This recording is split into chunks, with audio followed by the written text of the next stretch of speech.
और तस्वीरें आपको दिखाएं किस तरह से लोग सुबह से वोट डालने के लिए पहुंच रहे हैं। अलग अलग तस्वीरों के जरिए हम आपको दिखाते हैं कैसे वोटिंग लगातार सुबह से चल रही है। और आदेश गुप्ता को आप देख सकते हैं, वोट डालने के लिए पहुंचे थे सुबह सुबह अपने परिवार के साथ। सबसे पहले वहां पर पोलिंग एजेंट से मिले, फिर उसके बाद वोट डाला। उसके बाद हमने देखा कि अरविंद केजरीवाल अपने परिवार के साथ, फुल फैमिली के साथ, माता पिता सबके साथ वोट डालने के लिए पहुंचे। इंडिया टीवी के रिपोर्टर्स आप तक एक एक बूथ की एक एक रिपोर्ट पहुंचा रहे हैं। विकास इनक्लेव में किसका वोट निकला है, यहां किन मुद्दों पर वोट डालने जा रहे हैं लोग, मनीष प्रसाद की इस रिपोर्ट के जरिए समझिए। ये महापर्व है एक तरीके से दिल्ली के इलेक्शन के लिए, एमसीडी इलेक्शन के लिए। कितने एक्साइटेड थे, किन मुद्दों के आधार पे आपने वोट डाला आज? देखिए सर, ऐसा है कि हमारे सामने देश सर्वोपरि है, बाकी चीजें तो सेकेंडरी हैं। अगर देश हमारा सुरक्षित रहेगा, देश हमारा दुश्मनों से बचा रहेगा, तो हम नेचुरली अपने आप को सुरक्षित महसूस करेंगे, अपने आप को रिच महसूस करेंगे। ये 17 साल से प्रोविजन स्टोर चला रहे थे और हर दिन 8 से 9 हजार का बिजनेस करते थे। अचानक से ये दोगुना हो गया। जानना चाहते हो कैसे? तो फ्रीडम ऐप को अभी डाउनलोड करें। जिस देश की सुरक्षा सबसे सुरक्षित होता है, जो देश, वो अपने आप में बहुत एनरिच्ड होता है। उसमें उसके जो सिटीजन्स हैं, उसके जो नागरिक हैं, नेचुरली वो भी तभी तरक्की कर सकते हैं। सर, क्या नाम है आपका? मेरा नाम जीके सेठी। सेठी साहब, क्या सोचकर आज वोट डाला आपने? किन मुद्दों के आधार पर वोट डाला? हमने ये डाला है कि देश की तरक्की हो। ये देश का सबसे छोटी इकाई है, आगे तक इसका इम्प्रेशन जाए, लोगों में ये अपने देश के प्रति पूरा सम्मान हो, इसीलिए वोट डाला। सर, आपका क्या नाम है? नरेश चौधरी। और देश सर्वोपरि वो तो बिल्कुल है, लेकिन एमसीडी चुनावों में किन मुद्दों के आधार पर आपने वोट डाला? एमसीडी का सबसे बड़ा मुद्दा है कि साफ सफाई, जो हर उसमें, मैं डिफेंस एन्क्लेव में रहता हूं, मेरे यहाँ एमसीडी जो पिछले निगम में रही है, बहुत बढ़िया साफ सफाई रही है, बहुत बढ़िया स्वच्छता रही है। पाशी, किन मुद्दों के आधार पर वोट डाला आपने? क्योंकि आपने देखा कि चाहे राष्ट्रीय हित की बात हो या फिर एमसीडी चुनाव, कौन से मुद्दे आपके दिल और दिमाग में हैं जिसे देखकर आप वोट डालने आए? हमारे दिमाग में तो मेन चीज़ ये है कि बीजेपी के हम मेंबर हैं और बीजेपी ही सबसे ज़्यादा सब तरह अच्छी तरह से काम कर सकती है, जो वायदे करती है उसे निभाने की कोशिश करती है। अग्रवाल जी, किन मुद्दों के आधार पर आपने वोट डाला है? देश हित या फिर एमसीडी के लोकल मुद्दे? देश हित के लिए। मैम, क्या नाम है आपका? सीमा अग्रवाल। सीमा जी, किस मुद्दों के आधार पर वोट डाल के आएंगे? देश हित के लिए। अच्छा, एमसीडी का चुनाव है, क्या लोकल मुद्दे आपके दिल और दिमाग पे हैं या फिर देश हित की बात करें? क्या नाम है? देश हित की बात। मेरा नाम संजय कपूर है। देश हित की बात पहले। आम आदमी पार्टी या फिर बीजेपी या फिर कांग्रेस? Only BJP. सर, आपका क्या नाम है? मेरा नाम विशाल अरोड़ा है जी। विशाल जी, मैं सीधा सवाल पूछूंगा, देश हित की बात कर रहे हैं या एमसीडी के लोकल मुद्दों की बात कर रहे हैं? देखिए, आप मुद्दों की बात कर रहे हैं। हाँ। देश हित तो मुद्दा रहता ही रहता है।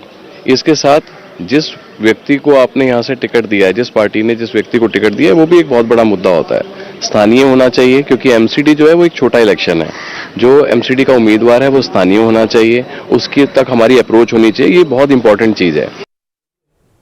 तो आपने लोगों को सुना, यहाँ पर लोग अपने लोकल मुद्दों को छोड़कर देश हित को ध्यान में रखकर कुछ लोग वोट करने के लिए निकले हैं। वहीं नॉर्थ दिल्ली से पूर्व मेयर और बीजेपी उम्मीदवार अवतार सिंह को भरोसा है कि एक बार फिर एमसीडी में बीजेपी सरकार ही आएगी।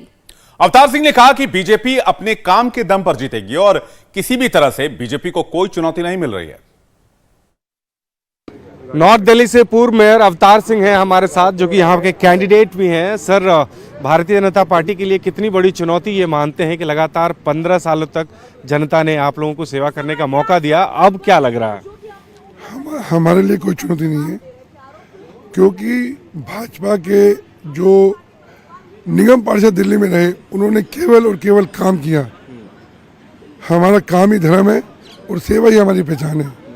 जिस क्षेत्र में मैं आता हूँ, सिविल लाइन क्षेत्र में, वहाँ पर हमने एक भी कूड़े घर को रहने नहीं दिया। कूड़े घर बंद कर दिए हैं, ढलाव बंद कर दिए हैं। डोर टू डोर हम कूड़ा उठा रहे हैं। हमारे 6 बड़े कॉम्पैक्टर लगे हुए हैं यहाँ पर। एक खाद बनाने की मशीन लगी हुई है। बड़े पार्क नए बनाए हमने, नए स्कूल बनाए हैं, नई गलियाँ बनाई हैं। इतना काम करने के बाद हमारे यहाँ कोई चुनौती नहीं है। हम 100% सत्ता में रहेंगे, सत्ता में थे और जीत के आएंगे। जनता बड़ी उत्साहित है, हमें हाथों हाथ दे रही है और ये उत्सव की तरह इसको मना रही है कि इस बार फिर राजनीति करना। ये बताइए, आपके इलाके में तो अरविंद केजरीवाल दिल्ली के मुख्यमंत्री भी वोटर हैं, तो उनको क्यों नहीं समझा पाए आपके आप इतना काम कर रहे? वो तो कह रहे हैं कुछ नहीं करे, दिल्ली को कूड़ा कर दिया। जो आदमी गूंगा बहरा अंधा हो उसके आगे बीन बजाना बड़ा मुश्किल है, जिसको सुनता नहीं। हमारे पार्षद, हमारे मेयर 13 दिन भरी सर्दी में घर के बाहर बैठे, उस आदमी में इतनी इंसानियत नहीं कि भाड़ा के पूछ तो ले कि महिला बैठी हुई है, वो क्या कर रही है, कैसे कर रही है। हमारा पैसे लेने का मुद्दा था, इतना बेशरम आदमी है, घर से बाहर नहीं निकला। तो ऐसे गूंगे मेरे अंधे आदमी को हम ना तो समझा सकते हैं ना समझा पाएंगे। दिल्ली की सरकार समझाएगी, इस बार उसको निगम से भी और दिल्ली से भी उखाड़ के फेंक देगी। तो 1349 कैंडिडेट्स की किस्मत का फैसला दिल्ली की जनता कर रही है। एमसीडी के चुनाव में लगातार वोट जारी है। वहीं थोड़ी देर पहले पूर्व केंद्रीय मंत्री डॉक्टर हर्षवर्धन ने भी वोट डाला। बीजेपी सांसद ने कहा कि दिल्ली की जनता भ्रष्टाचार के खिलाफ वोट डालेगी। जनता केजरीवाल की पार्टी के सभी कारनामे अब जान चुकी है। दिल्ली के लोग ये नहीं चाहते कि दिल्ली के अंदर भ्रष्ट लोग, ऐसे लोग जो राजनीतिक मूल्यों के नाम पर सत्ता में आए और सबसे अधिक जिन्होंने राजनीतिक मूल्यों को समाप्त भी किया है, उनको पूरी तरह से नष्ट किया है, वो भ्रष्टाचार के बड़े बड़े पहाड़ों पर बैठे हैं।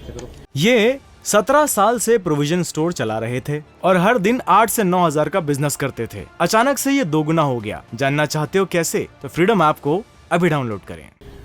कोई जेल में है, किसी की आधा दर्जन बार बेल रिजेक्ट हो चुकी है, किसी के साथियों के खिलाफ हजारों पेज की चार्जशीट सीबीआई के द्वारा दर्ज की जा रही है, किसी पार्टी के 49 विधायकों के ऊपर 169 भ्रष्टाचार के केस पिछले 7 साल के अंदर दर्ज हो गए हों।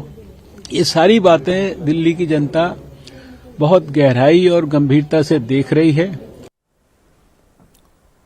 तो तस्वीरें आपको दिखा रहे हैं अरविंद केजरीवाल जब अपने परिवार के साथ वोट डालने के लिए पहुंचे थे। और जब वोट डालकर निकले तो उन्होंने कहा कि दिल्ली में जहां देखिए चारों तरफ कचरे का पहाड़, कचरे का ढेर नजर आता है, इसे साफ करने के लिए वोट करें। लेकिन जब अरविंद केजरीवाल से यमुना की सफाई को लेकर पत्रकारों ने सवाल पूछा और बाकी प्रदूषण को लेकर सवाल पूछा तो उन्होंने किसी सवाल का जवाब नहीं दिया और वो अपनी बात कहकर वहां से चले गए। लेकिन एमसीडी के इस चुनाव पर हमारी मेगा कवरेज लगातार जारी है। कुछ और इलाकों का वोटिंग ट्रेंड हम आपको बताएंगे। फिलहाल यहां पर एक छोटा सा ब्रेक। इंडिया टीवी हर वक्त हर जगह डाउनलोड करने के लिए सर्च करें India TV news Google play store या ऐप स्टोर पर।